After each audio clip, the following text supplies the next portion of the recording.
મજીઠિયા મનીષાબેન મહેશભાઈ, હું ગામના સરપંચ તરીકે ફરજ બજાવું છું સર. ને અમે વારંવાર અહીં ફરિયાદ લઈને આવીએ છીએ.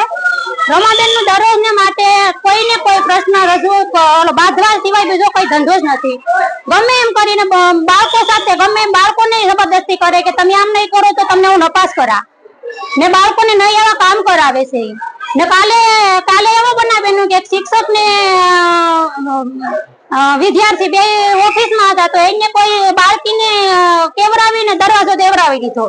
તો એના વાલી મારે ઘરે ફરિયાદ લઈને આવ્યા. તો અમારે તો સર કેવું કે નહીં, તો હમણાં થોડોક સમય પહેલા મારા ઘરવાળા ફરિયાદ લઈને આવ્યા.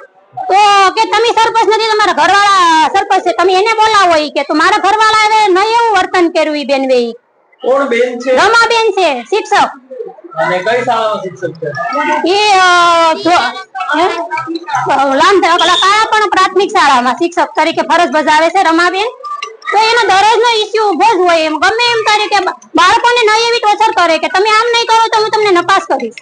તો એનાથી એવું નથી જ કહેવાતું ને સર. અમારે બાળકોનું ભવિષ્યનું વિચારવાનું છે, એને ભણીને આગળ વધારવાના છે, અહીંયા નથી રાખવાના અમારે. આજે ગામ લોકો એકઠા થયા છે કે બાળકીને ને વિદ્યાર્થીને બેયને છોકરી દ્વારા પૂરવામાં આવ્યા છે. આ બાર અંદર હતા ને બહારથી આગળ દઈ દીધું.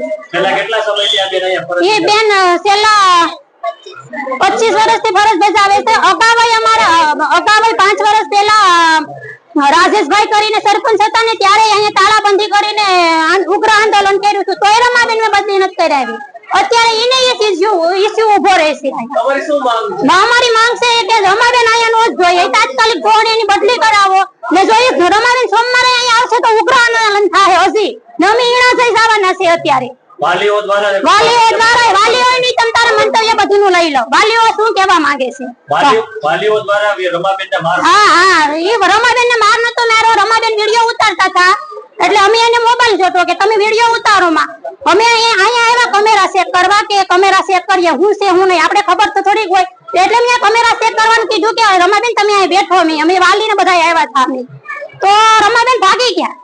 અમે કે બેન તમે અહીં બેઠો, અમે કેમેરા ચેક કરીએ, આપણે બધીને જાણવા મળે ને કે કોની આગળ દીધો છે. તો રમાબેન ગામમાં ભાગી ગયા. ને પાછા આવ્યા તો 11 વાગ્યાની રિસેસ પડવી.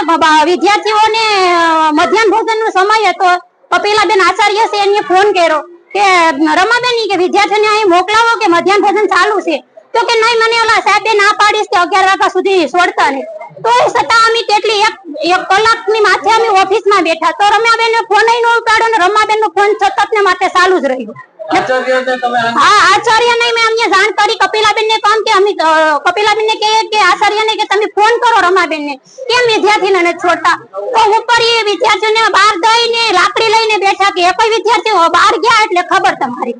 ને વિદ્યાર્થીઓને તો ધમકાવવાનું ચાલુ જ રાખે છે રમાબેન કે તમે આમ નહીં કરો તો હું તમને નપાસ કરીશ.